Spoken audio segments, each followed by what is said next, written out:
টানা দুদিন ধরে বেশ বৃষ্টি চলছে, বৃষ্টিতে একদম ছাড়ার নেই, ওয়েদারটাও একদম ঠান্ডা ঠান্ডা চারিদিকে। আগের দিন তো ঠান্ডা ঠান্ডা ওয়েদার ছিল বলে বিরিয়ানি করেছিলাম, আজকে আবার ঠান্ডা ঠান্ডা ওয়েদার সাথে বৃষ্টি দেখে মনে হলো খিচুড়ি করি। খিচুড়ি খেতে খুব ইচ্ছা করছিল, তাই সকাল সকাল চলে এলাম কিচেনে। এখন বানাবো খিচুড়ি। খিচুড়ির জন্য আমি চাল ডাল প্রথমে একটা জায়গায় করে নিলাম। ডালের মধ্যে দিয়েছিলাম মুসুরির ডাল আর মুগ ডাল। প্রথমে মুগ ডাল আর মুসুরির ডালের পরিমাণটা একটু কম হয়ে গেছিলো, পরে আবার মুসুর ডাল একটু বেশি করে দিয়েছিলাম।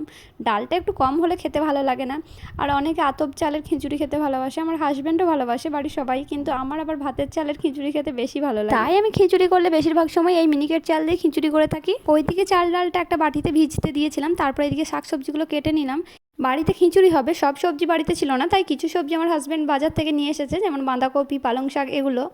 আসলে খিচুড়িতে পালং শাক, বাঁধাকপি এগুলো পড়লে একটু টেস্টটা বেশি হয়, আর এগুলো যেহেতু শীতের সবজি তাই বাড়িতে সব সময় থাকে না।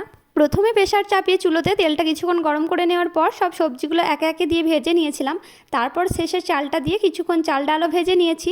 তারপর আমি যে যে মশলাগুলো লাগে আর কি, সব মশলা একটু একটু দিয়েছি। সে খিচুড়ি নামাবার আগে ম্যাগি মশলা আর তার সঙ্গে একটু ঘি দিলে টেস্টটা কিন্তু দারুণ হয়। আর আমরা বাড়িতে খিচুড়ি যেটা করি, একদম ভোনা খিচুড়ি করি না, আমরা করি একটু মানে ঝোল ঝোল টাইপের, ওটা আমার হাজব্যান্ড খেতে ভালোবাসে। আজকে বাড়িতে সবারই এক খাবার, আমরাও খেয়েছি এই খিচুড়ি, তার সঙ্গে বাবুও খেয়েছে।